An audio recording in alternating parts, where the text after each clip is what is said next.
la version, on avait dit qu'il y a certaines choses qui n'ont pas été écrites. C'est peut-être qu'il y avait d'autres choses. Mais la Bible n'a pas caché la vérité. Ils nous ont simplement dit qu'il en avait tellement fait beaucoup que la place pour écrire cela n'allait pas contenir les 66 livres. Mais les 33 ans de Christ, il est parti, un frère qui ne connaissait pas les copines, ni le boîte de nuit, ni des discothèques. C'était un jeune modèle, même sa propre famille lui disait que voilà, cet enfant-là, il est bizarre pour nous. On doit arriver à un moment où ta famille doit te trouver bizarre. Cet enfant, depuis qu'il commence à se donner ces choses, ce Dieu-là, il est devenu bizarre. Si on ne te trouve pas bizarre, c'est que tu n'as pas encore été converti. Donc il doit trouver les fruits de Christ en toi. Il faut que tu trouves ces fruits-là et te dire, voilà cet enfant. Oh, mais comment les enfants de son âge, ils font ça bien? Lui ou elle, non. Mais si on trouve que tu vis de la même chose que comme tout le monde, ça ne sert à rien. Alors, il y a des choses qu'il faut tenir dans le christianisme. C'est l'identification de Christ. On doit trouver l'identité de Christ à un enfant de Dieu. Si on ne trouve pas l'identification de Christ à un enfant de Dieu, c'est qu'il y a un problème.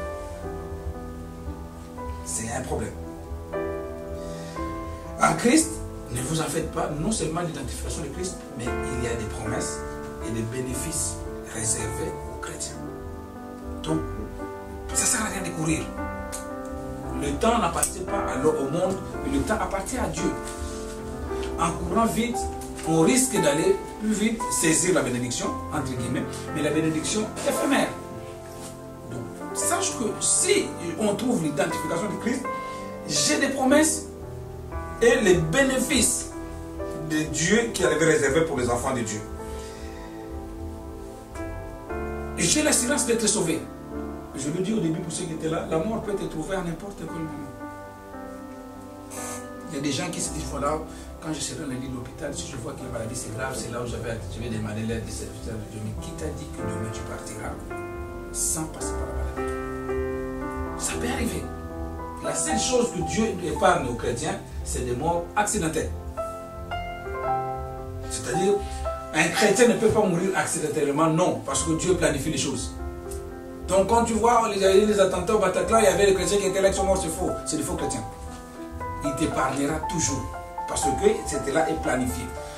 Ça peut arriver que l'avion tombe, tu seras sauvé ou Seigneur fera en sorte que, parce que tu es dans cet avion-là, l'avion ne tombera pas. La mort accidentelle n'existe pas dans la vie. Parce que la Bible nous dit, il connaît la valeur de l'âme et il connaît comment ça va se passer, mais il n'a jamais planifié. Donc là, on peut être sûr et rassuré qu'on ne peut pas mourir accidentellement si on est vraiment chrétien. Alors, peut-on, comme je l'ai dit tout à l'heure, l'assurance du salut. Et l'assurance du salut, le royaume des cieux, le paradis existe. Je l'ai déjà donné quelques détails selon la révélation, la parole de Dieu et les visions des gens.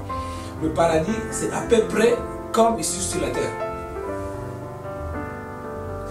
La seule chose que la Bible nous dit, on n'a pas le même, on marchera pas dans le même sol comme le sol terrestre qui est très sale.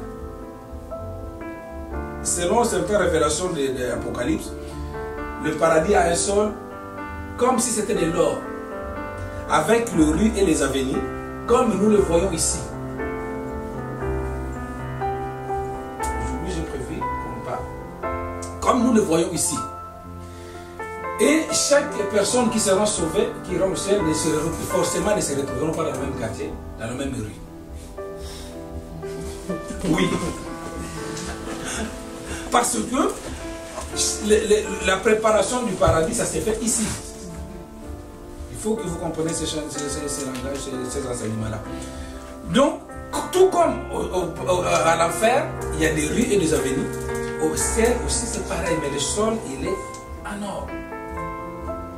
Il y a des rues de bonheur, des rues de bienfaisance, des rues de gloire, les rites de louangeurs, les rites d'adorateurs, les rites et ainsi de suite. Donc on ne peut pas forcément, selon ce qu'on aura fait sur la terre, c'est rare qu'on se retrouve dans le même rue, dans le même quartier. Comment on se prépare? C'est-à-dire ce que toi tu fais ici. Comme dans le paradis, comme aussi à l'enfer, il y a des rues. L'avenue des mensonges, l'avenue des voleurs, l'avenue des fornicateurs, l'avenue ainsi de suite. Donc tu pars à l'enfer. Si tu étais le monde, tu avais les succès, moi j'avais toutes les filles sur ma pied. Tu vas à l'avenue des fornications. Et là vous allez vous retrouver là-bas. Alors, quelqu'un qui investit aujourd'hui dans le Seigneur par sa persévérance, qu'il est là matin, midi et soir, qu'il adore le Seigneur tous les jours, c'est la vie des adorateurs qu'il reste. Mais quand on rentre, comme je le disais au début, dès que tu meurs, l'ange vient récupérer ton âme. Il amène ton âme. Là aussi, il faut qu'on mette les choses au clair parce qu'on voit parfois dans l'internet, YouTube, ah, je vis quelqu'un qui est en enfer, tel, il est mort, il est en enfer. Non. Quand on meurt, l'ange récupère l'âme. Si tu servais le Seigneur, il t'amène dans un lieu qu'on appelle le lieu de repos. Vous vous souvenez-vous de l'histoire de Lazare et il te mène dans un lieu qu'on appelle le lieu de repos. C'est un lieu paisible, stable. Ce n'est pas encore le paradis.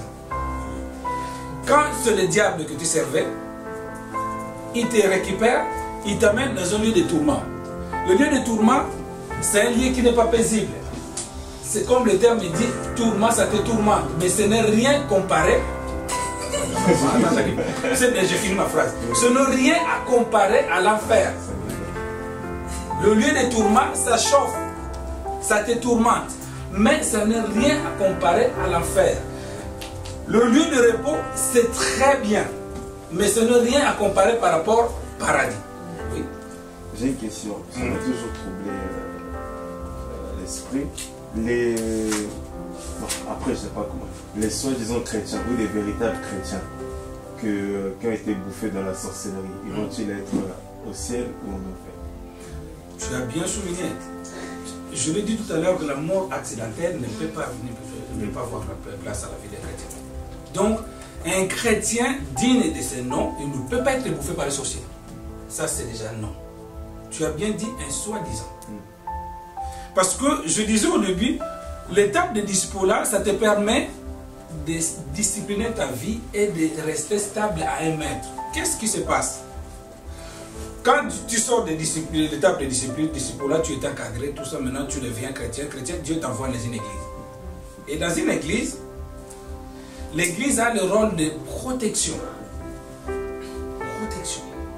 C'est comme je l'ai toujours dit, l'arche de Noé. Dans l'arche, tout ce qui était resté dehors n'avait pas l'accès.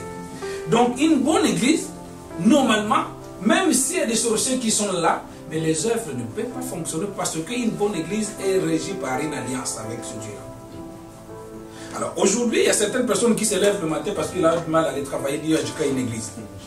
Mais si vraiment cette personne-là a écouté Dieu et que c'est Dieu qui lui a dit, il lui remet ces contrats qu'on appelle l'alliance.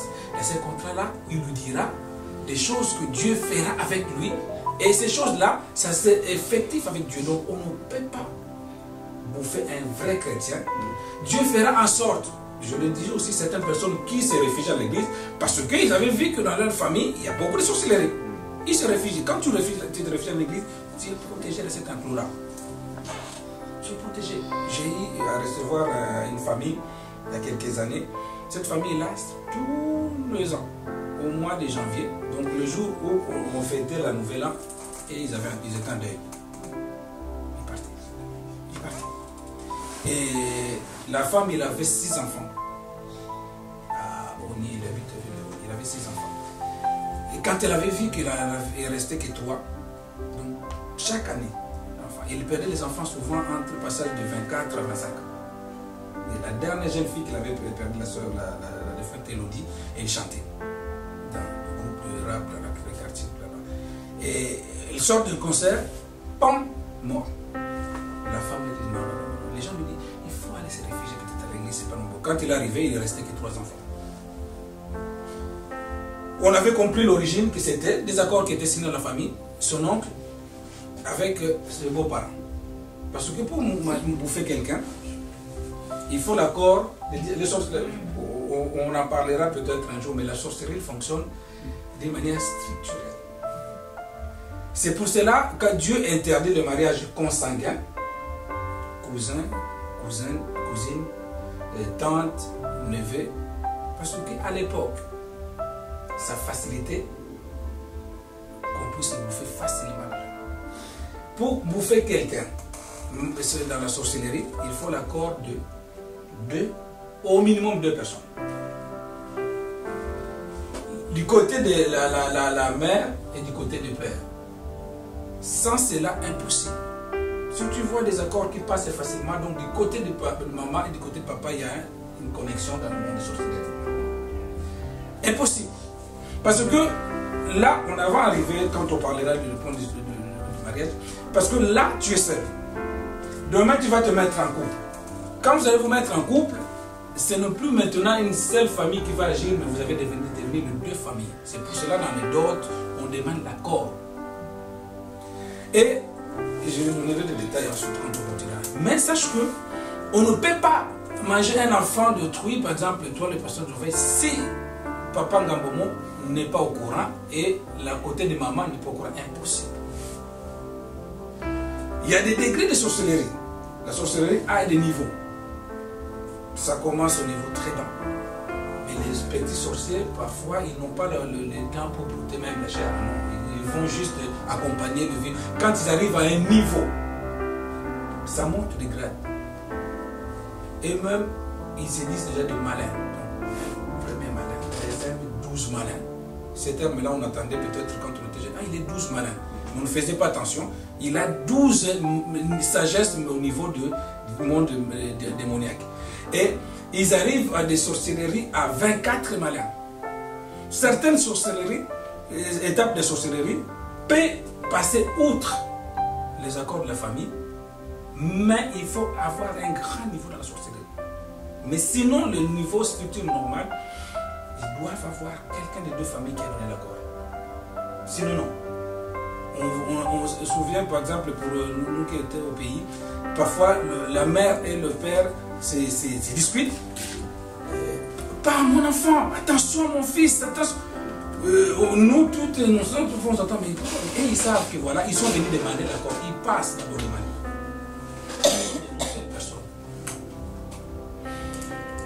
Il y a des négociations comme on voit dans le marchandage des choses. Ah non, on ne peut pas te donner du pain. Non, pas Eric. Non, Eric, on en a besoin de lui. Alors, on va te donner Adrien. Ça, c'est négoce. Et toi, Adrien, qui n'est pas en Christ, tu pars en échange. C'était prévu qu'on donne tel. Mais tu pars en échange. Et ils reviendront encore quand on a fait. Mais nous, on veut toujours Paul. Tu nous as donné Eric. Ça se passe dans les minutes. C'est pour cela que certaines personnes que tu vois vivantes, mais au fait, spirituellement, et puis la sorcellerie, elle est très, très, très brisée. Ils ne font pas des choses directement comme ça. Non. Parfois, ça des négociations qui peuvent prendre 1 an. Ils sont en train de négocier pour te récupérer. Et toi, tu vis, tu danses, tu fais tout ce que tu fais. Jusqu'à ce qu'ils vont réussir. Si tu n'as pas la protection de Christ ou bien une révélation du Seigneur pour t'interpeller, tu pars. Les plus anciens, on était on priait encore à Colombe. Pasteur, je pense que vous êtes souvenir. On arrive au culte, il y a papa Maxime, il amène une jeune fille, je crois de 13 ans, 14 ans comme ça, à l'église. Le Saint-Esprit m'ouvre les yeux, je vis cette fille-là, elle est en train de partir. La semaine qui suivait, la fille, elle avait perdu son grand frère. C'était la famille de la maman Françoise, la femme. Dieu nous a fait grâce. On a récupéré cet enfant-là. Avant que la personne parte. Parfois, 1 an, il négocie. Pendant ces négociations-là, toi, tu es bien parce que tu n'es pas malade. Et si les accords signés, maintenant ils savent, maintenant ils vont crier. Bon, l'accord a été donné, donc maintenant on peut le récupérer. Mais comment on va faire pour le prendre? Ils vont créer des situations parfois, tu verras, bien structuré. Parce que le mort subite, maintenant, c'est tellement connu, ils évitent le mort subite. Surtout au pays, si la mort subite, le mort vient brûler votre maison. Donc maintenant, ils évitent. Ils cherchent toujours à créer des petites maladies, parfois en te poussant toi-même, les concernés, à aller te livrer. Tu dors comme ça chez toi, ah non, je pars pour culte. Parfois tu arrives au culte, ils vont pousser un démon, un chrétien démon, à l'église à te lancer des pics. Ah c'est bon, je prends ma Bible, je rentre. Ponce sur le chemin. Mais l'accord était déjà signé. Donc un vrai chrétien, il ne peut pas. Parce que certaines chaires, c'est dans le monde de sorcellerie, ils disent qu'ils sont amers. Parce que les sangs de Jésus dedans. Donc, je reviens là où je disais, au paradis, quand il termine, il ne faut pas écouter ce qu'on vous dit sur Internet. Quand on te mène au paradis, il y a donc ceux qui sont morts avant nous, depuis que le monde existe, dans de très bonnes conditions en relation avec Christ, ils sont dans un endroit qu'on appelle le lieu de repos, tranquille et paisible. Mais ceux qui sont morts, bizarrement, en désaccord avec le diable, ils sont dans le lieu de tourment. Ça tourmente là-bas. On voyait on attendait des révélations où, dans le lieu de tourment, parfois, le démon vient, il prend un couteau, il te pique, il rigole, il ne sent pas. Mais comme, après la mort, on ne peut pas mourir deux fois, la mort n'existe plus, tu vas souffrir, mais tu ne vas pas mourir. Et maintenant, au moment voulu, après le retour de Christ et l'enlèvement, on ouvre le paradis et on ouvre l'enfer. Là maintenant, Lucifer envoie ses démons. Il dit, ah, bon serviteur, allez. Il t'amène dans ton endroit qui était réservé. Mais on doit l'éviter. C'est là maintenant qu'on doit l'éviter. Parce que comme je le dis, on ne sait pas quand est-ce qu'on partira. Mais on doit l'éviter. Donc je disais, on doit s'identifier, pour être chrétien, on doit s'identifier à Christ. Je dois faire un effort que quand on me voit, on voit Christ. Quand on parle d'identification, c'est-à-dire je dois refléter cette image-là. Vous êtes la tranche la plus solide de l'Église, si vous ne savez pas, parce que au travers de il est très facile qu'un jeune se convertisse, en bien comme en mal. Pourquoi le frère musulman, ils ont compris, ils travaillent beaucoup la tranche de la jeunesse. Maintenant, ils rentrent même dans le côté chrétien pour ramener de leur côté. Parce que la tranche de la jeunesse, c'est une tranche de vie où la personne est sensible, accessible. Il prend la vie telle que ça s'annonce. Les soucis ne commencent pas encore à un niveau où voilà, on commence à perdre des cheveux par les soucis. Parce que là, c'est la jeunesse. Et c'est là qu'il faut faire attention. Mal préparé, la suite deviendra compliquée. Après, sur le salut, je l'ai dit tout à l'heure, le salut, il est important. On peut le perdre. Ce n'est pas parce que j'avais accepté Jésus-Christ comme Seigneur et Sauveur, ce n'est pas parce que j'étais passé par les eaux de baptême que je peux perdre le salut. C'est faux. On nous a donné beaucoup de faux enseignements que quand on est sauvé, on nous restera. Non. Il y a certaines personnes qui iront à l'enfer avec la Bible, qui ne servira plus à rien là-bas. Donc le salut, on peut le perdre. Après, il faut le baptême. Dans la vie chrétienne, dans le christianisme, le baptême. Le baptême, simplement, ce n'est pas parce qu'on va descendre dans les eaux, des baptêmes, on sort, tout ça, c'est bon. Non. Un vrai baptême, c'est un engagement personnel avec Dieu à son âme et conscience. C'est-à-dire, quand je passe par les eaux de baptême, ça signifie exactement que là, maintenant, j'ai sauté les deux pas, mes pieds sont maintenant les Seigneurs. La Sainte Seine, je le disais aux serviteurs récemment, c'est une bénédiction que le Seigneur nous a donnée. Un chrétien doit faire de son mieux d'y prendre part à chaque fois qu'on le donne. Parce que dans la Sainte Seine, ça rétablit la relation avec Dieu. La Sainte Seine m'apporte les faveurs et les bénédictions de Dieu. C'est-à-dire, quand on donne l'annonce pour la Sainte Seine, je me prépare.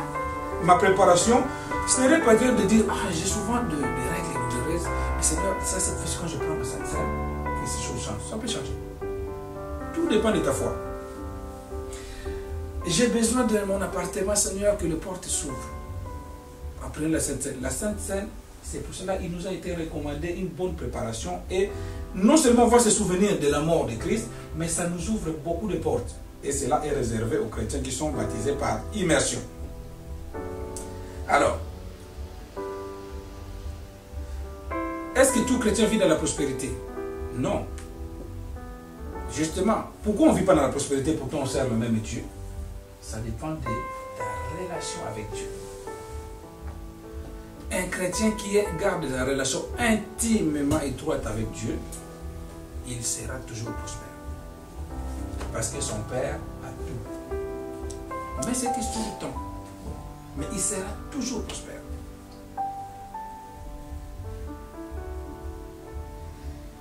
Comment devenir un vrai chrétien et bien épanoui? D'abord, j'ai pu noter quelques étapes pour la marche avec Christ. On est païen. Comment on fait la bonne marche avec Christ? Je reprends. On est païen. Quand on est païen, il faut qu'on entende la parole de Dieu qui m'amènera vers le salut. C'est-à-dire, il faut que la parole, la seule chose qui va me donner la motivation de changer, c'est la parole.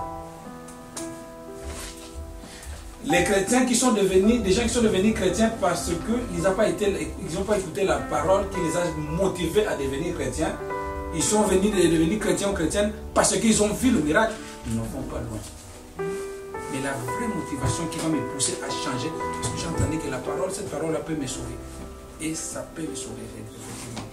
On voit dans l'Acte des Apôtres, chapitre 2, il nous dit dans l'église primitive qu'ils écoutaient la parole, assidus à écouter la parole, les enseignements. Et c'est là, jusqu'à un moment, cette parole a pris place dans leur cœur. Ils se sont posé la question, ils disent, mais qu'est-ce que nous devons faire?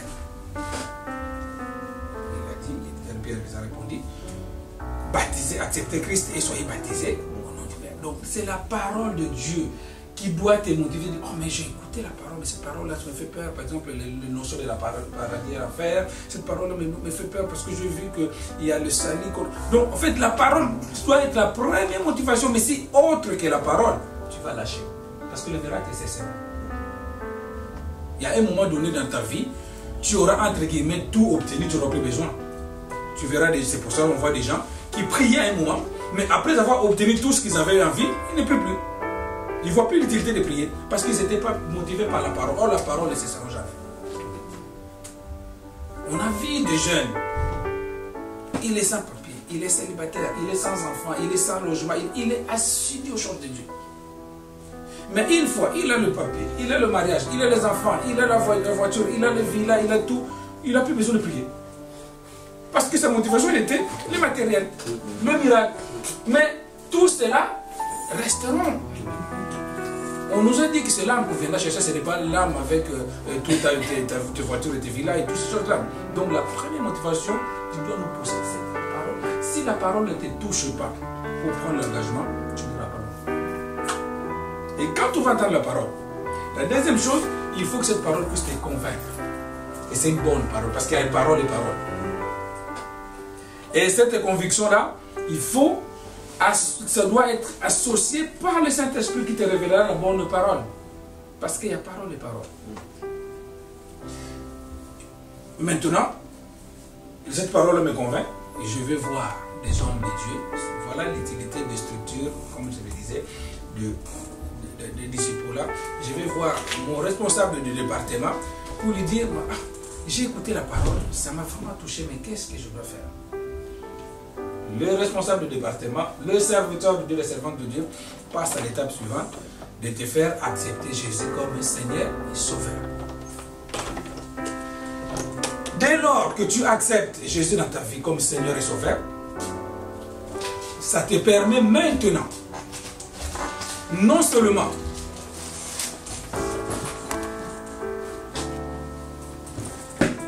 il est important, et maintenant, le pasteur de Dieu, les serviteurs de Dieu vont faire le travail jusqu'au niveau du baptême. Il va vous donner les affermissements. Mais il n'a pas le monopole du Saint-Esprit. C'est à toi. Comment on peut connecter avec le Saint-Esprit?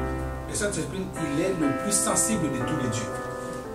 Dans la Trinité, c'est le plus sensible même. Ma vie est en étroite conformation. Je marche dans l'obéissance, dans la crainte de Dieu. Il y a des questions qu'on me pose, mais pasteur, il est difficile en tant que jeune d'éviter les péchés. Oui, je sais qu'il est difficile. Christ il va vous comprendre mieux que moi. Mais j'aime toujours rappeler qu'un chrétien peut tomber dans le péché. Mais un chrétien ne vit pas dans le péché. Quand tu vois qu'un chrétien commence à vivre dans le péché est devenu normal, c'est que le Saint-Esprit s'est retiré. Parce qu'il y a ce qu'on appelle une conscience que le Saint-Esprit a mis en nous. Il est impossible qu'un chrétien, une chrétienne s'énerve pendant 10 jours, 4 jours, je ne parle pas, je te dis non. Ce que le Saint-Esprit n'a pas la place dans sa vie de cette personne-là. Il faut le rétablir. Et c'est dangereux.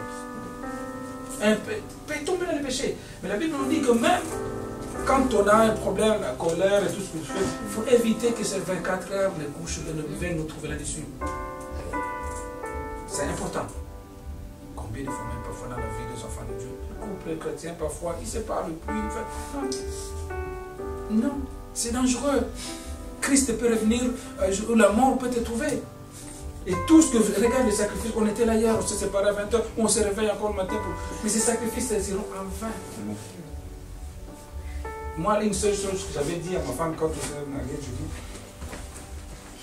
tu oublieras la colère à moi, donc tu ne trouveras pas. Au début, elle était colérique. Elle me disait, oui, maman, oui. Mais qu'est-ce qui s'est passé? Pour la corriger, moi je faisais. Parfois, je ne savais même pas qu'elle était en colère. Et vous savez, pour une femme, quand elle est en colère, il faut que son mari remarque. Je suis en colère. Moi, je ne faisais même pas attention. Après, parfois, il me rappelait, tu n'as pas remarqué que j'ai des jours, j'étais en colère déjà. Après, j'ai dit, ah bon, j'ai dit, même, je n'ai pas remarqué. Et petit à petit, c'est la fait. Il a lâché. J'ai dit, oh, t'es en colère, oh, je ne savais pas. Il me prend, c'est quoi? Mais non, je ne savais pas. Parce que moi, en fait, moi, j'ai une grâce que le Seigneur m'a faite. Moi, c'est moi. Tu peux me pousser, c'est rare. C'est rare. Et parfois, les gens me disent, même au travail, me disent, mais tu es formé de quelle matière? C'est rare. Parce que j'ai eu la grâce d'être bien préparé. Bien. Donc quand on dit bien, moi le pasteur le Kenza, le Coutinot, c'était hier à la fois, il nous amenait dans la retraite, des séminaires, l'encadrement. Donc nous, on mangeait la parole. On mangeait, déjà, moi j'étais baptisé à 12 ans.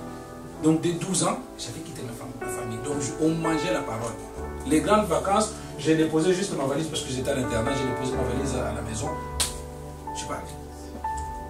Retraite, séminaire, croisade d'évangélisation. Donc j'ai grandi dans ça. Moi, à 14 ans, je voyais de miracles pour que non.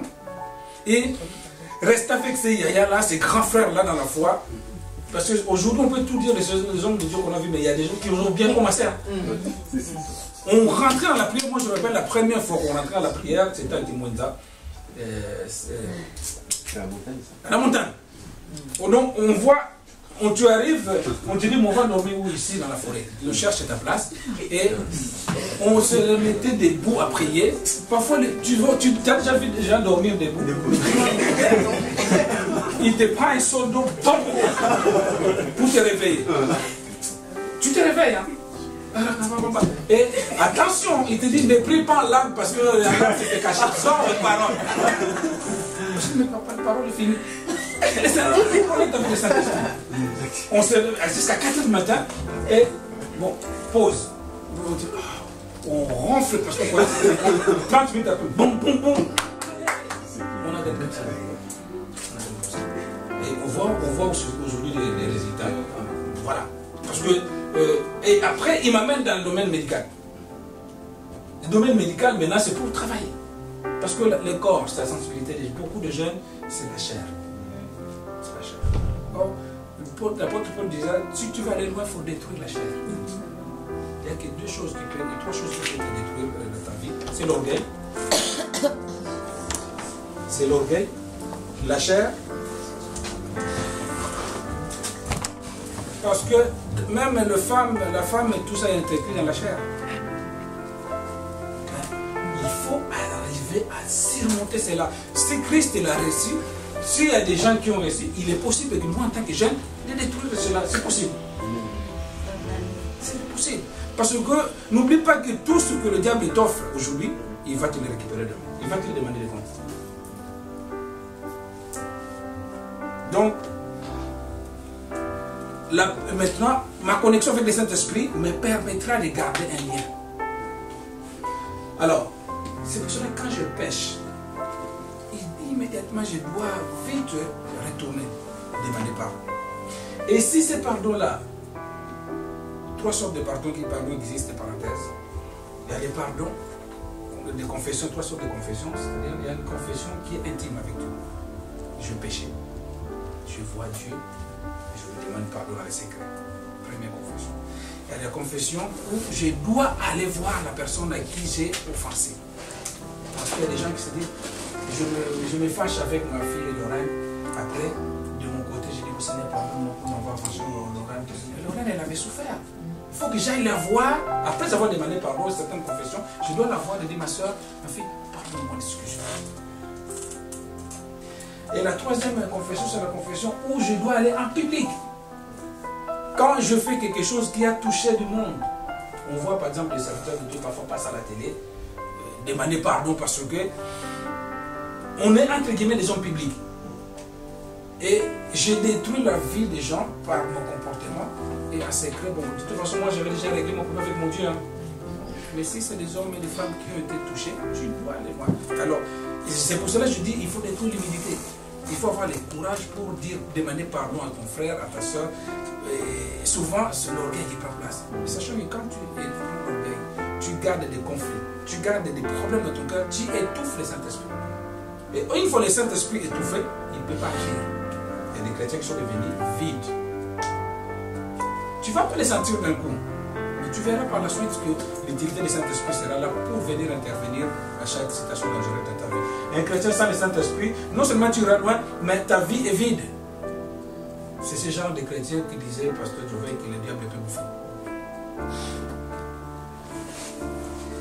Après avoir gardé mon intimité, je passe à l'étape suivante. J'ai été baptisé, j'ai accepté Jésus comme Seigneur et Sauveur. J'ai écouté la parole de Dieu plus tôt, j'ai accepté Jésus comme Seigneur et Sauveur, je suis baptisé.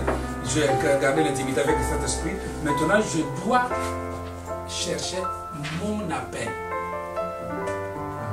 Il est important. Chaque personne, chaque chrétien et chrétienne a une mission que le Seigneur lui a réservée. Il faut le trouver. Donc il n'y a personne dans l'église qui se dit, voilà, dans la communauté chrétienne, qui se dit, voilà, moi je suis là juste pour prier. Non. La moisson est tellement grande, il a dit. Mais les ouvriers sont libres. Donc tu as un rôle, une mission. C'est peut-être pas la prédication, peut-être pas l'exhortation, peut-être pas la chant, mais il y a une chose que Dieu t'attend ou tu dois faire pour son royaume. Et cet appel, ça se manifeste par l'implication. Un chrétien qui est impliqué dans les choses de Dieu, l'appel va sortir. On est devenu prédicateur aujourd'hui parce qu'on nous a vu s'impliquer dans les choses de Dieu. Et la révélation va nous dire, ah, cet enfant-là, oui, on voit si on le place. Parce que il est dangereux de mener ce genre de vie chrétienne. Voilà, je viens, je prie. Ah, moi, j'ai vite des problèmes. Hein. Quand je finis l'église, je prends mon sac, je m'en vais. L'état là ne sortira pas.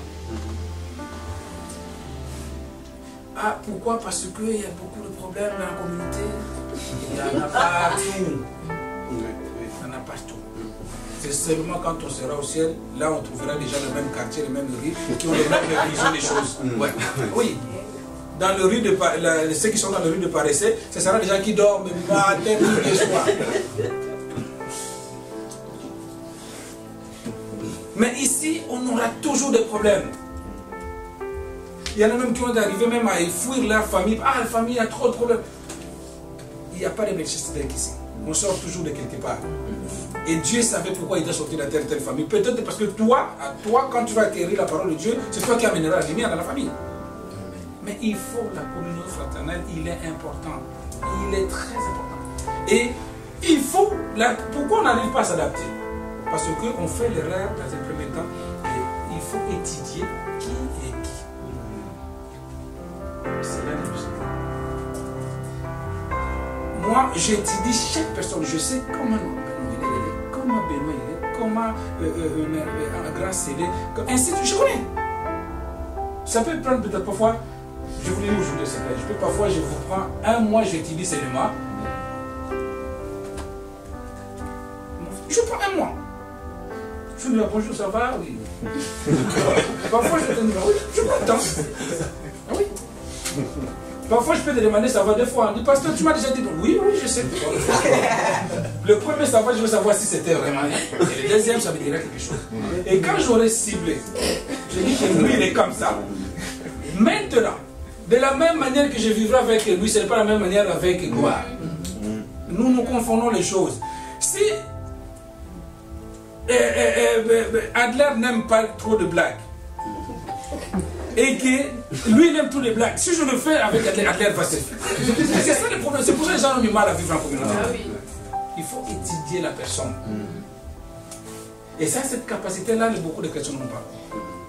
Je peux être parfois très dur avec telle personne parce que je sais qu'il est mentalement, il est fort, mais une autre personne un peu souple. Parfois, Daddy, il est trop souple. Non, je sais. C'est un brebis qu'il faut encadrer parce que le but, c'est de les garder tous en enclos jusqu'à ce que Christ vienne chercher. C'est lui qui a créé ces gens-là, c'est pas moi. Il faut savoir dire, mais la communauté, il est important. Mon appel me permettra d'être utile parce que quand on ne se sent pas utile dans la communauté, dans l'église, on a l'habitude de se relâcher. De toute façon, moi je ne prêche pas, je ne chante pas, je ne fais rien, donc mais je peux venir dimanche ou pas. Tu verras quelqu'un qui a une responsabilité, il le fait assez bien. Donc, cherche à savoir pourquoi tu m'as créé, quel est mon appel. Et après, je dois tout faire de sortir, donc après l'appel, je dois tout faire de sortir complètement du monde. Amen. Obligatoire. Sinon tu ne peux pas avancer. Parce qu'il y aura une confusion entre le monde et Christ. Qu'est-ce que je faisais avant que je dois laisser par rapport au christianisme que j'ai accepté? Ah, c'était la musique. Il y a des chrétiens qui continuent à écouter la musique moderne. Il y a des chrétiens qui continuent à fumer. Il y a des chrétiens qui continuent à forniquer. Il y a des chrétiens qui continuent à voler. Il y a des chrétiens... Mais je vais te dire une chose, tu perds non seulement ton temps, mais tu attires le feu de Dieu. Il y a des conséquences. On ne se moque pas de Dieu. On ne se moque pas de Dieu. Il y a certains problèmes qui nous arrivent, c'est Dieu lui-même, ce n'est pas le diable, mais c'est la colère de Dieu. Parce qu'il s'est dit, voilà cette personne-là, il se moque de moi. Je ne veux pas demander de devenir chrétien, il a accepté. Il a même professé, mais regarde comment il se comporte. C'est un danger. Et attirer la colère de Dieu, ça peut être très dangereux pour la vie, et même parfois jusqu'à la mort. Il faut faire très attention. Très attention. Donc soit on n'est pas encore sûr, on attend. Si le frère ne vient pas te trouver là-dessus, mais quand on veut accepter Jésus, il faut vraiment vivre la Christ. Ce n'est pas mon comportement, pas ma manière de faire des choses, par ma façon, et couper un lien. Et la seule façon de se couper ce lien-là, c'est de sortir du milieu. Du milieu. Là revient la communion fraternelle. Il est tout à fait normal, regardez toutes les communautés, que ce soit des Mormons, que ce soit des musulmans, que ce soit des... C'est entre eux, que ce soit les juifs. Pourquoi? Parce qu'ils s'entendent, ils vont s'entendre mieux, parce qu'ils se comprennent mieux. Tu ne peux pas voir un ami juif. Hein? Non. Le frère musulman, même si vous travaillez ensemble, tout ça, mais à un moment, il sait que son frère, c'est son frère. C'est leur façon de faire pour garder la communauté. Mais il n'y a que nous, les chrétiens. De toute façon, nous, on reçoit tout le monde. Hein? Tu ne peux pas être, même si tu es fort mentalement. Mais vivre comme dans notre cas, comme d'autres personnes qui ne sont pas de la même confession, c'est dangereux. Et il faut savoir faire des limites. Donc, la conscience spirituelle qui est à toi te dira que cette limite-là, il ne faut pas la franchir. Tu vois, on arrive à un moment, il faut savoir s'arrêter au bon moment de nos frontières. Et il y a des choses qu'il faut discipliner ta vie. Moi, on a fêté 20 ans de ministère avec vous, mais je ne voulais jamais, même avec la foi mentale que j'ai solide, quand j'ai un suivi à faire chez une soeur, je vais toujours accompagner une soeur. Il y a des choses qu'on peut... On lit toutes choses dans Internet. Et c'est tout cela, parfois, c'est pas vrai. Il y a une soeur qui peut être mal intentionnée, il attend aujourd'hui le pasteur vient me rendre visite, dès que tu ouvres la porte, boum, il fait le plaisir. Et il prend la photo. Qu'est-ce qui va prouver que c'était vrai ou pas? Donc moi je prends toujours la précaution. 20 ans, si je parle de la possibilité d'avoir une soeur avec moi, j'annule le rendez-vous. Donc il faut savoir se faire des limites. Tu dois connaître quelles sont les limites que tu ne peux pas franchir. Si tu n'es pas fort, il y a quelqu'un qui me posait la question dans le mariage, pasteur, est-ce qu'on peut se faire des bisous? J'ai dit, mais si tu fais des bisous, et que tu arrives à un moment où les sangs commencent à bouger. Arrête. Attention. Je l'ai dit toujours des choses claires. Il faut que vous dites des choses comme des adultes. Regardez dans on n'a pas le même sang que le blanc. On rigole, c'est vrai. Mais on a des choses comme les... Un blanc peut s'accrocher comme ça, le métro. Il est tranquille. Mais nous, les noirs, on est un sang chaud. Donc, comme tu vois... des choses très bien. Oui, il faut qu'on le prévienne. Donc, les limites, c'est selon toi. Il n'y a pas une fiche fixée quelles sont les limites, c'est selon toi. Donc, il faut l'éviter. Parce que ça va t'amener loin. Et quand ça t'amène loin, vous savez, un péché consommé, il est difficile de revenir. Amen.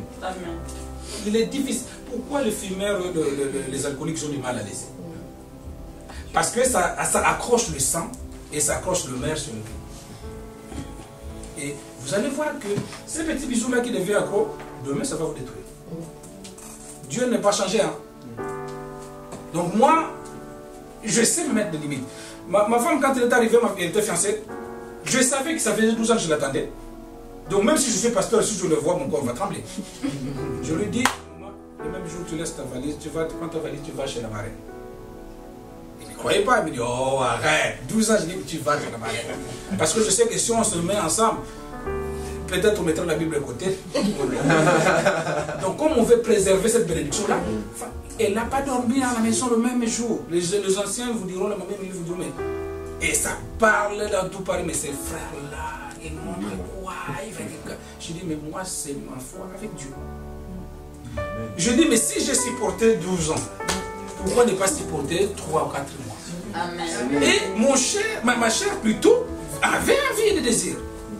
Je mis mes genoux à terre, j'ai dit, Seigneur, je ne vais pas rester trop longtemps, alors aide-moi à trouver l'argent. C'est comme ça qu'il m'a ouvert les portes. Amen. 3 mois après, on a fait un beau mariage, on a reçu la bénédiction. Vous savez, il est très important de recevoir la bénédiction de Dieu dans les sérieux des choses. Vous verrez la différence.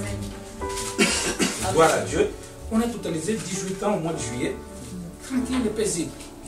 Donc, savoir faire des limites parce que nous devons quitter l'Égypte. Alors, il faut une croissance aussi. La croissance doit arriver parce que tu es jeune. Mais il y a un moment donné, comme tu as un appel, on t'attend à servir le Seigneur. Mais si tu ne crois pas spirituellement, tu ne grandis pas spirituellement, qui va servir? C'est-à-dire, il y a des frères et des sœurs qui, ça fait 5 ans, 6 ans, 2 ans qu'ils sont dans le Seigneur, mais ils sont la même personne. Il y a un problème. Il faut croître. Et la croissance dans la vie spirituelle, la croissance dans le mœurs, la croissance dans la mentalité des choses, la croissance dans la vision de Dieu, la croissance même dans les débats. On voit parfois de débats terre à terre. Mais c'est une chrétienne. Des débats, même des chrétiens qui commentent telle bêtise sur Internet. Ah, les pasteurs, il a fait ressusciter le mort, mais c'est faux. Ah, la résurrection, c'est pour la Bible. Peut-être la manière qu'il a utilisée, je ne sais pas comment ça s'est passé, mais il faut grandir dans la foi. Et quand on grandit, il y a certaines choses qui peuvent arriver. Tu vas dans ta vie, dans ton entourage, dans ton église, tu ne vas pas en souffrir parce que tu vas voir que ça c'est les bassesses. Mais combien de chrétiens manquent de croissance? Ah, j'ai quitté l'église parce que regarde comment la soeur me regardait. Tu vas quitter ton arche de Noé parce que une soeur qui était mal intentionnée te regardait mal. Mais moi, ces gens-là, je me souvent demandé, ils quittent seulement l'église. Mais et ton patron qui t'insulte, viens travailler ici, va balayer la toile. Un grand-papa à la maison, hein? Mais au travail, on te donne des ordres. Hein? Mais pourquoi tu n'as jamais quitté ton travail? Démissionne parce que ce travail, c'est pas ton. Mais seulement l'église le plus faible. Mais non. la maturité. Vivre avec un vrai secret pour la croissance spirituelle. L'homme ne peut que donner ce qu'il a. Et choisis les gens à qui tu vas t'accrocher, à qui tu vas être ami. Amen. Si tu es un chrétien pour grandir. Amen. Alors, moi je faisais ça. Quand je vois tel frère, il est mature, je veux tout faire à devenir proche de ces frères-là, parce qu'il va me transmettre quelque chose. Mais si vous voulez rester déjà du même niveau, qui va enseigner qui? Choisissez. Donc, il y a un moment donné, quand j'étais dans le monde, j'avais des copines. Mais quand je suis en Christ, maintenant je vais chercher des soeurs en Christ pour s'approcher. Ou des frères en Christ pour s'approcher. Parce qu'à un moment donné, entre frères et sœurs, vous pouvez manger la semoule, vous pouvez déconner, mais à un moment, la parole passera même par conversation. Amen. Mais si vous avez que des milliers de gens qui n'ont pas le même niveau spirituel, qui ont des niveaux mélangés, parfois, bon, on fait ça. Il fait quelque chose qui n'est pas bien, mais tu n'oses pas le reprocher parce que tu ne sais pas comment il va réagir. On dit, ah petit, laisse-moi. Nous, ces choses-là, on a commencé bien avant, mais tonton, ça se va, laisse-moi. Choisis des amis. Christ, il avait quitté même ses propres frères et sœurs pour s'attacher à ceux qui voyaient la même chose que lui. On lui dit, tes frères et tes sœurs sont dehors. Il dit, non, non, non, moi, mes frères et mes sœurs sont ceux qui sont avec moi. Quels sont tes amis? Toi, j'aime. Amen. Sont la même école.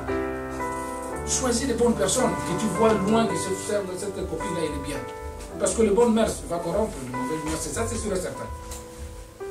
Après, je deviens maintenant chrétien. Parce que j'ai la stabilité, j'ai des bonnes relations. La foi, maintenant, va s'accrocher. Parce que la vie chrétienne, la belle, mais sans la bonne foi, c'est impossible. La foi, ça me sauvera au moment difficile, au moment des épreuves, au moment du désert, au moment de se poser des questions. La foi va m'aider. Le partage biblique, il est important parfois de se créer des groupes.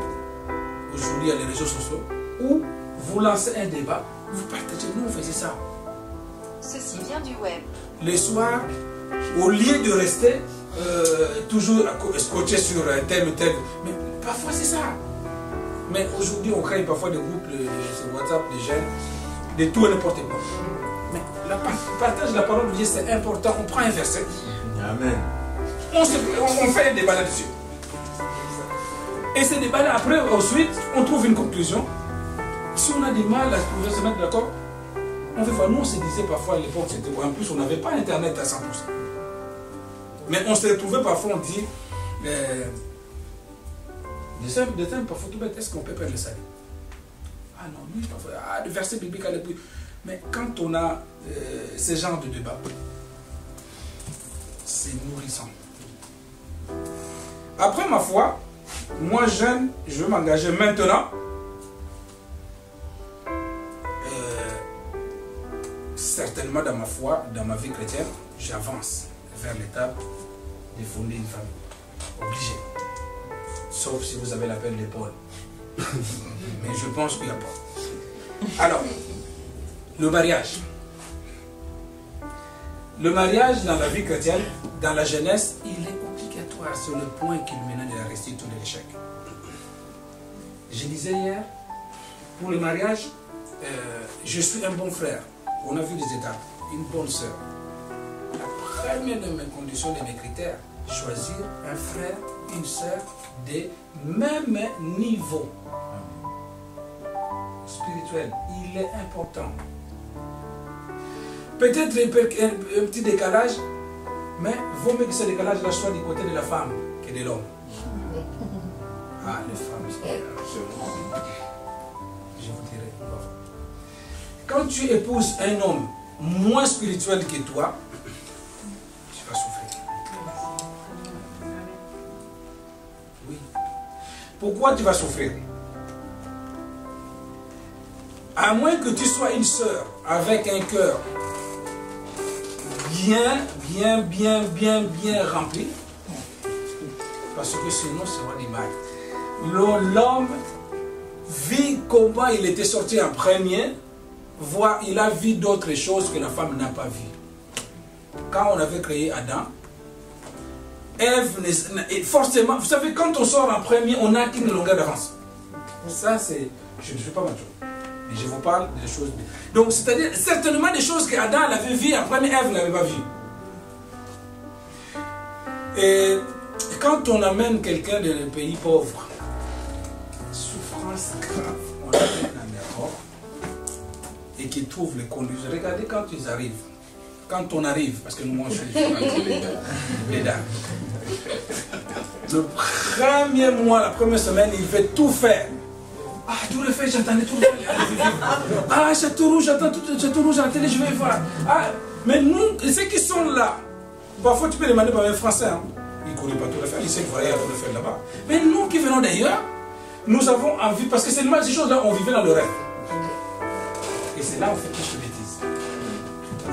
Adam, lui, il voyait déjà les jardins. Il circulait dans les jardins. Mais Ève, quand il est arrivé sur le champ de terrain, ah, oh, il y a un arbre là-bas, oh, il y a des beaux fleurs là-bas, des belles fleurs. Ah.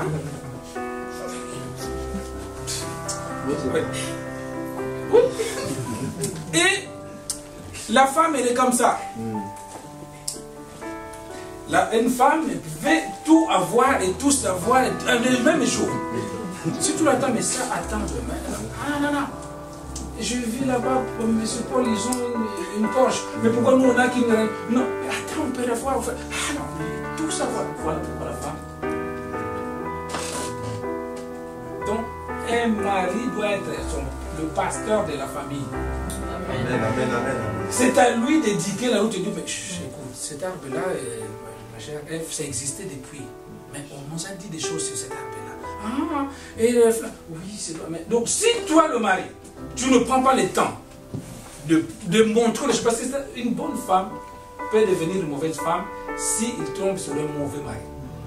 Amen. Elle était bonne, une très bonne épouse, mais il tombe sur un mauvais mari. Vous savez, une femme qui a été maltraitée, qu'on impose des choses par dictature. Un jour, quand il va se rébeller, il sera pire que la femme rebelle. Parce qu'il va essayer de rattraper le temps. Donc, ne maltraitez pas vos épouses, vos futures épouses. Parce que quand ils vont se rébeller, il y en a des gens. Toi, je t'ai venu en Europe, tu n'étais pas comme ça. Tu vas dire, oui, mais là, maintenant, c'est comme ça. Tu l'as, voilà. Et, en fait, quand elle veut être soumise, elle est soumise. Mais quand tu lui montres la face B, elle veut te montrer la face sur elle. Quand il va se révéler, c'est pire. Et on l'arrête pas. Jusqu'à ce qu'il va être au tribunal, les femmes battues à 100 mètres. Donc, une bonne préparation, il est important. Choisis un homme spirituel. Deuxième chose, je le disais hier, ne vois pas seulement la beauté physique. Il est important de faire le choix de beauté physique. Parce que sinon tu vas envier les femmes des autres et le mari des autres. Oui, tu vas te dire, ah mais moi je voulais ce goût-là. Donc prends le temps. Tu regardes physiquement comment il est. Est-ce que c'est bon, c'est mon goût ou pas? Dès que tu vois que c'est ton goût, vas-y, pour cela on n'impose pas. La beauté physique, un homme, une femme spirituelle. La spiritualité, il faut qu'il commence, il ne faut pas qu'il devienne spirituel à la maison. Amen. Aujourd'hui, c'est la mode spirituelle. Ah, on est fiancés, on est chéris. Ah, on prie 10 heures au téléphone. Ah, la vie de jeunesse. 10 heures. Chaque fiancé, 10 heures au téléphone. De minuit à 7 heures du matin, en prière. C'est bien.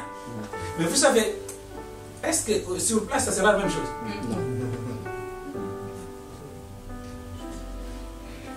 Tu verras, parce que quand il arrivera à la maison, parce qu'il a... Oh, maintenant vous êtes ensemble. Mais si vous avez le temps de se voir et que vous créez quelques heures de prière, c'est bien. Mais il faut maintenant savoir est-ce qu'il va les garder ou pas. Parce qu'après le mariage, je dis, chérie, viens, on va... Ah, on prie seulement, c'est bon. Quelqu'un spirituel, quelqu'un de ton goût par rapport à la beauté physique, prie aussi par rapport à sa famille. Tu ne le vois pas physiquement. Je vous ai dit déjà, on a 3 catégories de gens sur la terre. Il y a des vivants, il y a des morts, et il y a des êtres spirituels, les anges. Il y a des gens qui ont épousé des anges. Je crois que c'est une femme. Je crois que c'est un homme. On est en train de prier un jour. Prière, après on croise une jeune soeur. On se fait une jeune soeur. Très belle. Le Saint-Esprit dit au berger, il a dit, c'est un démon. Une très belle femme de marche. Ici, c'est un démon. On a commencé à le poursuivre. Vers 4 h du matin, on avait fini la prière. On l'a poursuivi. Il arrive, et rentre dans le cimetière de Kimpansek pour ceux qui connaissent le pays. Tout bon. Donc il était parti en boîte. Et il a dansé certainement avec un garçon qui l'a dragué. Et il a fait ce qu'il voulait faire. Et elle est morte. Il y a un autre frère qui a épousé une femme sans attendre le norme de Dieu. Et le problème, c'est que quand il dormait, le pied de sa femme était glacé. Mais toi, tes pieds toujours très. Cette femme-là, c'est une sirène. Mais il a un corps. Les démons, en fait, les gens croient qu'un esprit va voir un petit truc qui bouge. Non, mais il prend le corps. Tu peux le voir beau, mais c'est un sorcier. Tu peux le voir très beau, mais c'est un démon, un esprit. Alors, nous à l'époque, on nous disait, voilà, quand tu touches le corps d'une femme, que tu vois trop beau, que plus que la beauté, c'est que c'est pas normal. Bon, c'est ça que vous appelez folle. Mais, parce qu'il n'a pas de vie. Donc, regarde bien la famille. Parce que demain, vous allez vous mettre ensemble.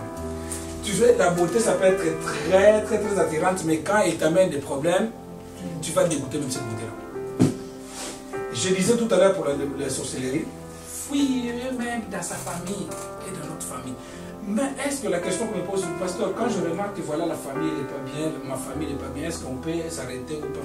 Si Dieu vous a mis ensemble selon la volonté de Dieu, il vous donnera les forces et les moyens de combattre. Amen. Il vous donnera le moyen de se préparer. Mais si tu vois que Dieu ne t'a pas dit, laisse, tranquillement, doucement, tranquillement. Alors, pourquoi on a du mal à laisser? Parce qu'on a déjà consommé le mariage pendant le fiançailles. C'est du chantage. Certaines personnes se marient maintenant par ce chantage. Si tu me laisses, tu sais ce qu'on a déjà fait ensemble. Je dirais au pasteur. S'il te plaît, on se marie ou pas? Quand tu passes au chantage, parce que moi je suis gentil, mais parfois je suis plus que la gentillesse. Et je ne souhaite pas que cette génération-là, vous me voyez, appliquer des décisions très dures. Il y a quelqu'un qui fait. Je suis très gentil, plus que la gentillesse, mais pour les choses de Dieu, je pense qu'on est la seule église où on a excommunié quelqu'un devant, je prends le micro, je dis la soeur interne est excommuniée parce qu'il fornique avec tel pendant. C'était passé ici, c'est comme ça. Et la soeur elle dit, ah mais pasteur, j'ai déjà donné des conseils, je vois, j'entends, mais je dis rien. Mais le jour où j'ai parlé le micro, je n'avais pas prévenu la soeur ou le frère. Et c'est pas parce qu'il est évangéliste que je vais hésiter. Je dis non.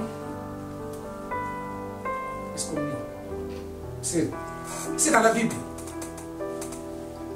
Donc c'est déjà arrivé. J'entends, je vois, je dis rien. C'est un bon tonton pasteur. Mais dans le chose de Dieu, même ma femme, je lui dis, je t'aime bien, beaucoup. Parce que le jour où moi je passerai un jugement, ma femme qui m'aime beaucoup, il ne sera pas là. Donc, je dis au évangéliste, je dis, je t'ai donné 10 000 conseils. Alors maintenant, aujourd'hui, stop. Et la soeur, qui était excommuniée, je crois, 3 mois, on te met hors l'église, l'excommunication. Si tu meurs pendant l'excommunication, c'est l'enfer. Donc, la sœur est obligée de revenir après le jour de l'excommunication. On l'a enlevé la pétition, mais tu sais, ça fait honte, ça s'affiche. Elle est là, elle n'est pas loin, mais elle a du mal à revenir. Et nous, on continue le chemin, quand on continue le chemin, ça laisse les choses. Attention à vous, les jeunesses. À la voix de l'Éternel, il n'y a pas tout et n'importe Je n'agis pas peut-être pas comme d'autres pasteurs, mais j'ai ma manière de faire, mais j'entends et je vois. Et j'ai le Saint-Esprit qui me révèle. L'excommunication n'existe. Et les jours d'excommunication, on ne va pas te prévenir sur le micro. Et on annonce. Et tout le monde verra. Ah, le frère était. Après, si tu veux partir parce qu'on t'a affiché, on t'a mis hors d'état de nuire spirituel, parce que le péché est contagieux. Qu'est-ce qui se passe dans certaines églises? Ah, la jeunesse est cool, hein? Oui, mais dans le Seigneur, les choses doivent être claires et précises. Amen. C'est l'œuvre de Dieu. Il y a quelqu'un qui a payé le sang pour cela. C'est pour cela que je vous enseigne d'abord. J'ai étudié ma femme, j'ai étudié mon conjoint, j'ai vu que la famille est très bien. Maintenant, on va voir la soeur, le frère et la soeur. On se voit, pasteur, on va voir les serviteurs de Dieu en premier pour l'informer que voilà, la sœur Lorraine et le frère et pasteur Joveil, il y a un courant qui passe. Le pasteur Joveil, il a vu que toutes les sœurs qui existent, il a vu Lorraine. Le sœur Lorraine, il a vu que tous les frères qui existent, il a vu pasteur Joveil. T'es bien. Pasteur, si tu vois la sœur Lorraine et moi, côte à côte, de temps en temps, c'est qu'il y a quelque chose qui passe. Pourquoi les pasteurs? Parce qu'il y a des chrétiens FBI qui ne fait que quand tu lui demandes A plus B, il ne connaît pas. Les livres des gens, ils se trouvent où? Il ne connaît pas. Mais quelle est la vie d'Esther? Oui, je connais. Le pasteur, c'est le garant, c'est le père qui te dira oui, je sais. Lorraine est venue me voir avec Dieu. Ah, d'accord. Amen. Mais quand tu fais tes petits chichis, attention. Et quand tu viens voir, ce n'est pas le fiançailles. Maintenant, vous avez vu le pasteur. On continue la prière. Le pasteur va vous conseiller. Si vous voyez que tout va bien, allez voir la famille. Parce que le pasteur, il est l'autorité morale. Mais vous avez des familles. Première démarche, on est toujours dans le cadre de vos enseignements. La femme et l'homme vont fixer des rendez-vous dans leur famille respective. Maman, l'homme dira à son père et à sa mère, maman, je t'amènerai quelqu'un demain. Dimanche après le culte, je t'amènerai quelqu'un. Il amène la soeur. Maman, cette soeur-là, si Dieu fait grâce, elle sera la femme de ma vie. La soeur, c'est mon père, c'est ma mère. D'accord? Il faut attendre la réponse de ce qu'on appelle la validation. C'est-à-dire, les parents vont rester là. La fille là que tu as ramenée avec la petite jupe, on dirait, et la manière de faire des choses, vraiment, c'est celle que tu vas ramener à la famille et qu'elle compte la famille. Ah non, maman, il ne faut pas regarder seulement comme ça. Elle est sur ça, mais elle est née en Europe, elle est tout à fait comme ça. Écoute le conseil de parents. Ils voient mieux que toi et moi. Amen. On est toujours dans l'avocat de vie chrétienne. On verra pourquoi. Le frère va ramener, la soeur va ramener le frère chez eux. Si la frère ou la soeur te dit, ah non, moi, mais je n'ai pas de parents, de toute façon, on a des filles. Il va faire un business entre vous deux. Pareil, il va le présenter. Quand ils vont valider, c'est une femme, ce frère est bizarre encore. Regarde la forme de ce frère-là. Non, allez, dis non, papa. Si tu fais l'erreur de se dire de s'entretenir, c'est lui ou bien c'est elle, c'est-à-dire je vais me pendre. Obtient ce qu'on appelle une bénédiction totale du parent. Amen. Quand les deux familles valident. Maintenant, vous n'êtes pas encore fiancés. Vous allez organiser une rencontre parce que vous avez l'accord des parents, du côté de la femme, l'accord du côté de l'homme. Vous avez organisé ce qu'on appelle le fiançailles. Le fiançailles, c'est la rencontre de deux familles. Les deux familles vont se réunir.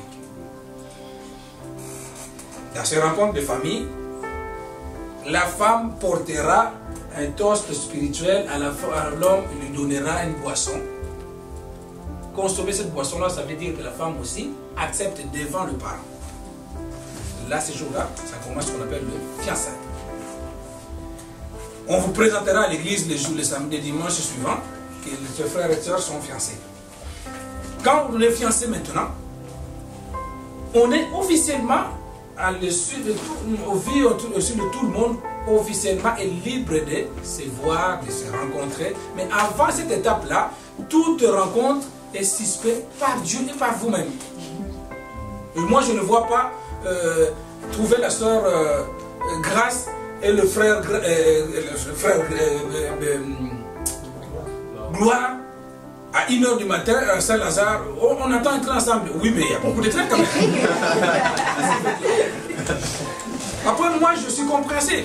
Mais d'autres chrétiens FBI, ils rapporteront. Moi, je l'ai déjà eu. Moi, je vois des photos. Mes gens se disent, regarde ton fils, je l'ai vu là-bas avec le... Oh, il y a des gens. Oui, ils n'ont rien à faire de leur vie. C'est seulement, c'est fait. Donc, préserver les témoignages dans la jeunesse, il est important. Parce qu'il y a une chose qu'on ne peut pas racheter sur les témoignages. Si je suis là aujourd'hui par la grâce devant vous, parce que vous avez un témoignage de moi qui est bon, sinon vous n'allez pas venir. Qui peut aller prier dans une église où un pasteur n'a pas le bon témoignage? Vous ne savez pas ce que vous serez demain. Ne détruisez pas les témoignages par rapport des femmes et des hommes qui vont passer. Parce qu'après le mariage, la vie doit continuer. Si tu détruis ta vie parce que tu ne coûtes rien, tu ne fais qu'à ta tête, demain peut-être tu es appelé à servir Dieu. Et les gens vont te dire, ah, moi, vous savez, certains hommes, ils ont du mal à envoyer leurs femmes à l'église. Hein, parce qu'ils ont peur de ce pasteur-là pour les jupons. Ah oui. Donc, préserver le témoignage. Donc, on devient officiellement fiancé quand l'église a présenté et les deux familles sont réunies. Alors, cette étape de fiançailles ne doit pas durer éternellement parce qu'il y a certains hommes qui sont méchants. Amen. Ils voient une soeur qui prie là-bas. Une soeur qui prie là-bas pour la bloquer, fiancée. Oh! Mais quand on va à l'étape de fiançailles, c'est-à-dire je suis déjà presque à 60% convaincu que c'est lui ou c'est. Donc, le fiançailles a une limitation. Il ne faut pas bloquer la vie d'une soeur ou bien d'un frère par 10 ans de fiançailles. Amen. Ah non, on verra quand Dieu viendra le moyen. Non! C'est-à-dire rester calme. Si c'est lui ou c'est elle, attends. Mais il ne faut pas bloquer. Parce que quand on fait le fiançailles, maintenant la femme, la soeur n'a pas le droit de toucher, de prendre une autre personne, ni toi l'homme de prendre une autre personne pendant ce temps-là jusqu'à ce que le mariage. Question, est-ce que le fiançailles peut se séparer? Oui. Quand on voit, pendant ce temps-là on peut, mais pourquoi vous échouez? Parce que quand on est fiancé maintenant, quand on se voit, on s'adore tellement, les défauts on ne les voit plus. Pendant le temps de fiançailles, c'est le temps où on va voir est-ce que cet homme-là, il est toujours spirituel comme le premier jour. Cette femme-là, elle est toujours spirituelle comme le premier jour. Et vous savez, on peut mentir une fois, mais on n'arriverait pas à mentir deux fois, si tu es sage. Mais parce qu'on est aveuglé par l'amour. Je vais vous dire un secret, c'est qui sont certains. Quand l'homme et la femme se marient, ils ne se marient pas à 100% du niveau de degré d'amour, ils se marient peut-être à 90%. Et de la première nuit, plus de la moitié de l'amour chute. Ça diminue. Même si ça diminue.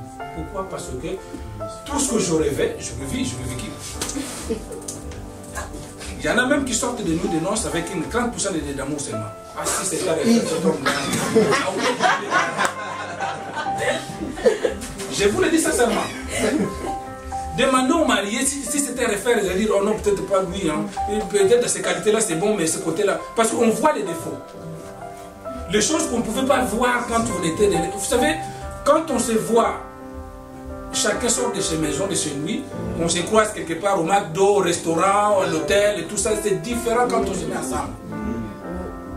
Parce que le matin, quand il va se réveiller à minuit, tu verras les taches qui sont au genou, tu verras la forme de son corps, tu diras ah, oh, si peut-être quand il venait te voir, il remontait ses sangs. Mais maintenant, tu le vois en réalité. Je vous l'ai dit en réalité. C'est entre adultes que je vous parle. Parce que beaucoup de gens échouent après et se disent c'est pas ça. Mais trop tard. Mais maintenant, vous êtes encore libre. C'est là qu'il faut comprendre. Amen. Moi, j'en ai vu quelqu'un venu voir les samedis, je te rends ta fille. Parce qu'il portait jean avec des protections.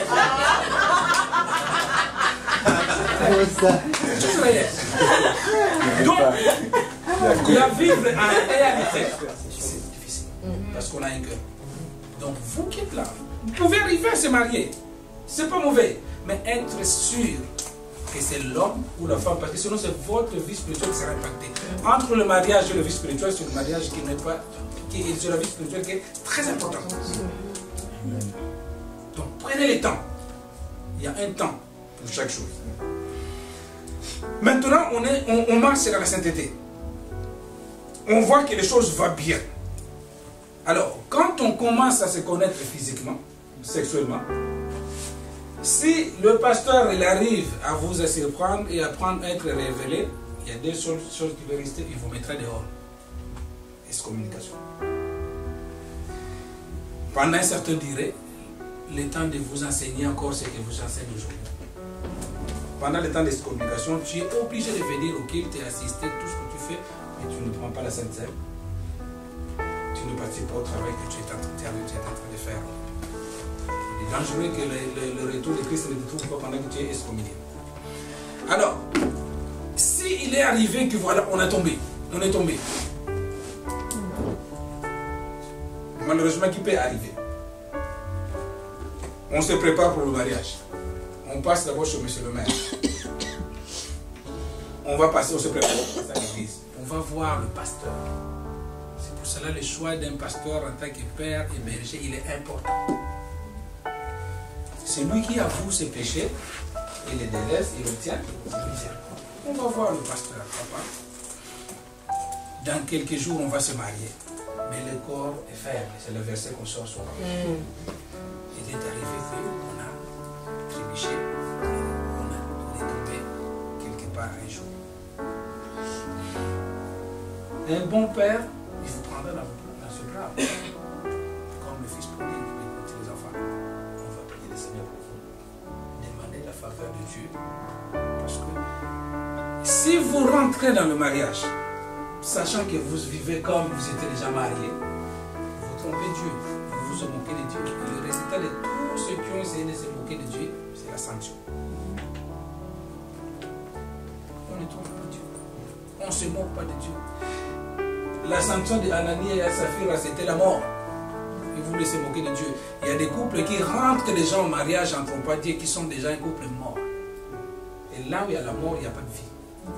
Vous allez voir que vous serez un couple, mais le couple, pas de vie. Donc, on va voir le pasteur. Il priera pour vous. Il vous conseillera. Et vous rentrez. Parce que pourquoi on a peur? Ah si, je le dis, voilà, on ne serait pas couvert ce jour-là, voilà. Faites pas des choses par formalité. Mais si tout va bien maintenant, on va voir monsieur le maire et on passe après à l'église. Voir monsieur le maire, cette question-là qu'on me pose souvent, mais comment je vais voir monsieur le maire si je n'ai pas de papier mais je dois me marier? C'est pour les situations de papier en France. Il est important de passer pour monsieur le maire. Pourquoi? Parce que c'est la loi d'abord. Et deuxièmement, c'est une garantie de mariage. C'est mariage, c'est un CDI. C'est une garantie pour la femme. J'étais une alliance aux toilettes, ça peut se faire le soir parce que vous vous bagarrez, papa, tiens l'alliance, je les jette. Mais annuler un procès verbal à la mairie, ça prend du temps. Donc voilà pour une femme. Tu dois exiger que cet homme-là t'amène chez le maire. S'il te dit, voilà, on va faire ça comme ça, entre nous, on verra après. Tu risques que demain, il dit, parce que la colère peut arriver, allez, tiens, l'alliance, tiens, mais va voir monsieur le maire. Monsieur le maire te dira, c'est plus moi. Moi, j'ai fait la célébration, c'est au tribunal. Et c'est un long parcours avec des avocats, tout ça. Donc, parfois, on va se retenir, réfléchir des fois. C'est une protection pour Dieu et la paix pour ça. Maintenant, je vous ai donné un jour, je le répète là, certains hommes à éviter. Certaines femmes à éviter plutôt. Quand tu ne vois qu'une femme qui est incroyante, il faut l'éviter. Quand elle est croyante, c'est quelqu'un qui vient à l'église, qui soi-disant croit au Dieu, mais sa vie et ses œuvres n'est pas cohérente avec Christ. Amen. Il va te faire tomber rapidement cette fille-là. Et si tu continues à vivre avec cette fille-là, c'est elle qui va commencer à te donner le premier bisou. Est-ce que ça gêne? Est-ce que c'est quoi? Mais juste un bisou. Moi j'ai envie de toi, mais qu'est-ce que tu veux? Toi aussi. il faut avoir une femme qui réfléchit trop bien que l'homme. Parce que nous, les hommes, parfois, on a tendance à laisser fesser. Mais quand tu as une femme qui te remet en place, sagement, et bien, c'est une femme qui t'aime. Amen. Cette femme est spirituelle. Moi, je vis une femme raisonner à son mari qui est serviteur. Je me dis, mais toi, tu es serviteur de Dieu. Ah, toi aussi, je connais la Bible. Je dis, papa, non, c'est pas comme ça. Et à un moment, la conscience travaille. Donc, choisis premièrement une femme qui est spirituelle. Deuxièmement, éviter une femme qui est matérialiste. Toi, Amen. Amen. toi, évite une femme qui est matérialiste. C'est dangereux. Cette femme-là, elle va t'amener des soucis. Parce qu'elle verra toujours, elle va comparer toujours ce qui se passe chez le voisin. Et le voisin, oh, vous n'avez pas le même moyen que le voisin. Peut-être le voisin, il est magicien, lui, il sort sur l'argent, je ne sais pas vous. Il va te demander, regarde comment elle a vu sa femme. Mais moi, depuis que je suis en mariage, qu'est-ce que j'ai? Rien. Une femme qui est matérialiste, c'est dangereux. Une femme diva. Tu sais, moi chez nous, la cuisine, c'est des bonnes qu'il faisait. Hein. Toi, tu vas me demander à faire chauffer la méthode tous les jours en cuisine. Ben, c'est pas... Il y a des jours où il faut aller chez le restaurant. C'est pas ma vie, même papa. Mais ma chérie, moi j'ai envie de... Oh, mais non, mais moi, ces trucs-là, ça vient les ongles. Hein. Les ongles qui vont jusqu'à là. Et tu rentres au travail, c'est quoi ce truc? Et télécommande, amène-moi de l'eau, amène-moi de l'eau. Il y a des moments, il faut rendre service à ta femme, mais à un moment, il faut lui laisser faire ses responsabilités. Pour rendre service, oui. Pour rendre service.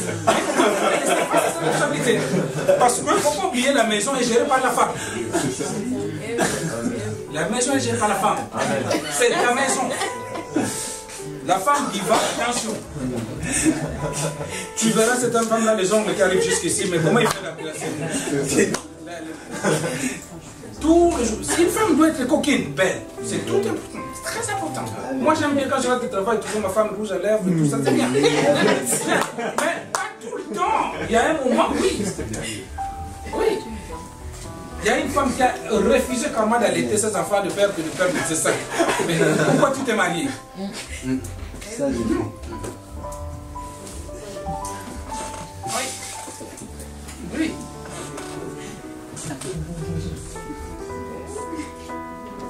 Éviter une femme d'Alila. Une femme séduisante. Quand on est marié à un homme, on reste fidèle à cet homme-là. Il y a des femmes qui sont des Dalila séduisantes. Ils ont des yeux bizarres parce qu'ils voient la femme, ils regardent le frère de toi. Mais tu as choisi quelqu'un. Reste avec cette personne-là. Reste avec cette personne-là. Une femme est querelleuse. C'est dangereux. Il faut l'éviter. Quand vous vous chamaillez pas, quand vous ne disputez pas, il n'est pas à l'aise. Et quand il commence à disputer, tu es sûr dans toutes les pièces. Il faut répondre. Oui, le Bako, je t'avais dit, moi, c'est toi. Hein? Oh. Mais on ne veut. Non, laisse-nous le temps de dormir, demain je pars au travail. Ah non, mais on va voir. Donc, en fait, quand il veut régler un problème à minuit, il veut que ça règle à minuit. Mais attends, demain. Demain, c'est notre jour. Ah non, et en fait, elle a ça bouillonne. Elle fait toujours. Non. Éviter une femme contrôleuse. Ton portable. Le code, c'est important de donner les codes d'accès à ta femme. C'est important. Quand on ne cache rien, on doit donner les codes de ton téléphone, de ton ordinateur. Mais la femme contrôleuse, le numéro là, tu avais reçu l'appel au travail à midi, pourquoi tu n'as pas répondu ici? La personne m'a appelé au midi, à midi j'étais au travail. Tu n'as pas fait là, c'est pas lui. Et là, je vois sur le col rouge.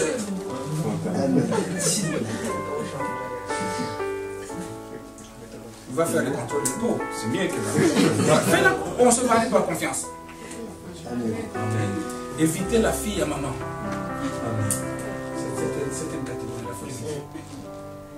Il y a des filles sur le fils, papa aussi. Il faut éviter les filles de maman. À la maison, chaque fois. Je ne sais pas, je vais demander à ma mère. Hein. Je sais pas ma mère, qu'est-ce qu'elle en pense. Hein. Oh.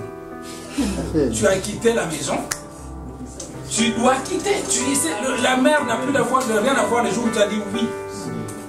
C'est maman, papa, c'est ton mari. Ah, je ne sais pas, ma mère, qu'est-ce qu'elle en penserait? Tu dis ça parce que ma mère n'est pas au courant. Si ma mère est au courant, tu vas aller voir. Hein. Elle est venue, ma mère, elle ne blague pas. Hein. Elle peut venir même ici à la maison. Si tu tombes sur un mari fou, il va taper ta mère. Quand la mère viendra, c'est mener les affaires de la famille. Un mari fou, il te dira tu vas pas donner des problèmes au niveau de la belle famille. Donc, tu y as sorti. Le huitième femme à éviter, une femme qui a de l'addiction ou obsédée. Il faut l'éviter. Obsédé et l'addiction. L'addiction à quelque chose, par exemple, certaines femmes. Donc, au fait, il y a des gens qui ont l'addiction à la cigarette, à l'alcool, au soda, au shopping. Quand tu lui dis, mais oui, mais voilà. Oh, mais non, mais parce qu'il y a des choses qu'on fait par programme. Pas programme. C'est pas parce que il y a certaines femmes, dès qu'elle a vu l'argent rentrer dans la maison, cet argent-là doit finir. Donc on peut être l'addiction, non, mais addiction, chose aussi. Et ça devient une deuxième religion. C'est dangereux. Et l'obsession. Il y a un temps pour chaque chose. Il y a des couples qui se bagarrent parce que la femme est tellement obsédée sexuellement et qu'elle dit, oh mais cet homme-là, c'est pas la peine de dire que 2 minutes. Oui, mais quand tu l'as épousé, tu savais qu'il disait 2 minutes. Aide-la. Parce que l'obsession peut t'pousser d'aller voir ailleurs et pour rien. Il y a des solutions avec Dieu. C'est là où on dirait au début qu'il faut une femme spirituelle. Amen. Il y a 10 hommes à éviter aussi. Un païen. Ma soeur ne prend pas le païen. Moi-même, on se mettra en prière. Moi, je suis une femme de prière. Tu verras le feu à la maison, il va changer.